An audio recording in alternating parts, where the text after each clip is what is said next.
Merhabalar, Bülent Çınar ben. Mimar Sinan Güzel Sanatlar Üniversitesi Heykel Bölümünden uzun yıllardır oradayım. Uzun yıllardır da sıra dışı projelere katılmaktayım. Bu da benim için sıra dışı olduğunu rahatlıkla söyleyebileceğim keyifli bir proje. Bir kere işin içinde çevre var. Çevre benim için şu yüzden önemli. Ben çok uzun yıllardır dağcılıkla uğraşıyorum. Dolayısıyla doğa benim tutku alanım, oyun bahçem. Çok uzun yıllar önce Türk Balık Adamlar Kulübü'nün yüzücüsüydüm ve dalıcısıydım da aynı zamanda. Sualtı dünyası benim çocukluğumdan beri çok fazla ilgimi çeken bir dünya. Ama çok uzun yıllardır heykelle uğraştığım halde hiç su altına bir heykel yerleştirme şansım olmamıştı. Bu projeyle de ben bu şansı elde etmiş oldum. Dolayısıyla benim için çok kıymetli olan çevreyi sanatla iyileştirme anlamında çok keyifli bir proje. Çok heyecanlandırıyor beni. Şu anda gelen taş 11 ton civarındaydı hesap ettiğim ve kırıp attığım yaklaşık 4 tona yaklaştı. 1 ton daha atarsam yaklaşık 6 tonluk falan bir taş indirmemiz gerekecek. Tabii biz indireceğimiz yer Posidonia çayırlarının komşusu hemen kumul bir alan. Ama muhtemeldir ki zamanında belki orada da o çayırlar vardı ve oraya çapa atan tekneler yüzünden o çayırların bir kısmı yok oldu. Ama heykeller orada olduğu sürece çapaların atılması da artık mümkün olmayacak. Dolayısıyla biz heykelleri oraya koyarak bir anlamda oraların korunmasına katkıda da bulunacağız.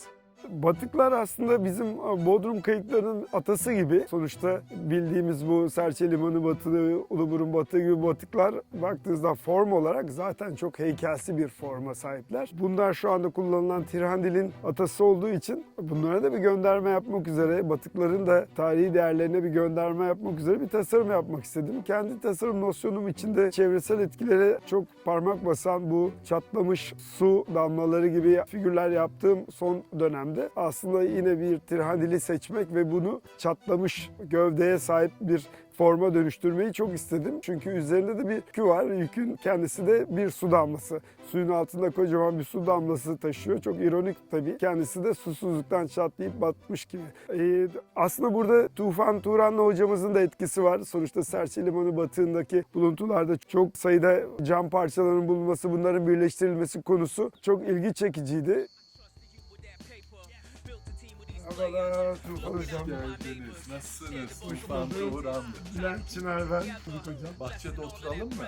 Kendisi Serçe Limanı batığının ilk kazısını yapan kişi olarak konuştuğum insanlardan biri ve dolayısıyla bu projenin beklentisi de Bodrum kayıklarına, Bodrum'un tarihine bir dokunuş yapmasıydı. Bunu gerçekleştirmek üzere ben de Tirhandil'in atası olan bu Bodrum kayıklarından birini seçip Serçe Limanı'ndaki parçalı duruma çevirmek üzere kendim parçaladım.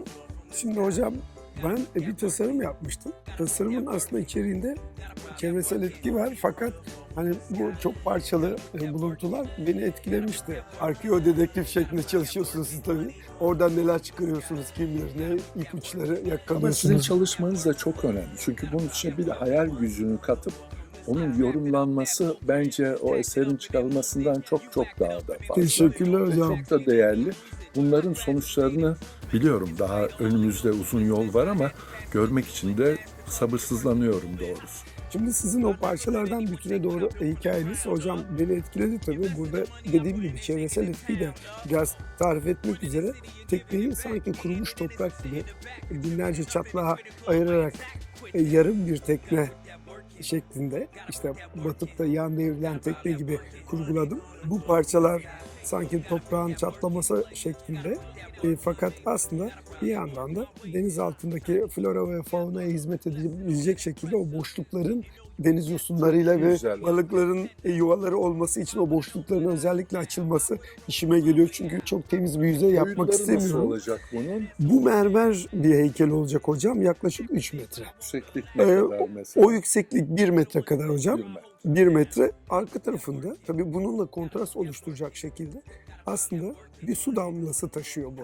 Yani su taşıyan bir susuzluktan batmış bir tekne gibi kendi içinde. Su damlası konusu tamam farklı malzemeler ama serçenin taşıdığı camlarla bir bağlantı düşünülüyor mu? Sonuçta onda sıvı taşıyorlardı, ya şarap taşıyorlardı ya zeytinyağı taşıyorlardı. Ama şu anda da günümüzün en büyük sorunu su sıkıntısı ya.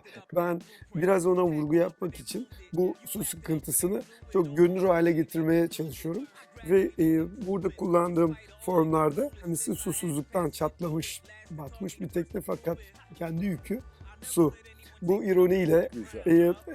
biraz Serçe Limanı'ndaki batığa da gönderme yapmak istiyorum. Aslında amaç burada bir anda iyileştirme de. Sanatla çevreyi iyileştirme, doğayı iyileştirme de. Sonuçta benim yapacağım tekne. Üzerindeki çatlakları biz ihtimalle Mert Gökalp proje danışmanı, sualtı biyoloğu arkadaşımla birlikte denizaltı canlıların da yaşayacağı hale getirerek çatlak alanları daha da canlıların yuva yapacağı hale getirerek heykelin bir süre sonra belki bir sene, 2 sene içinde su altına tamamen adapte olmuş, içinde mevcut su altı canlılarını da barındıran bütünleşmiş bir iyileştirme projesi olacağını düşünüyorum. Sonuçta bu çevre hepimizin, dünya hepimizin, ülkeyle, sınırlarla ilgili bir şey değil. Koruduğumuz zaman çevreyi, özellikle de denizi, bütün dünyayı korumuş oluyoruz.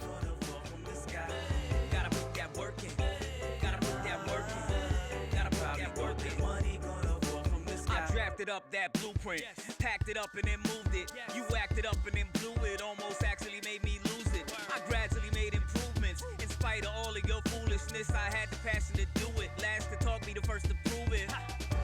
I'll never let anyone take what I built from the ground up.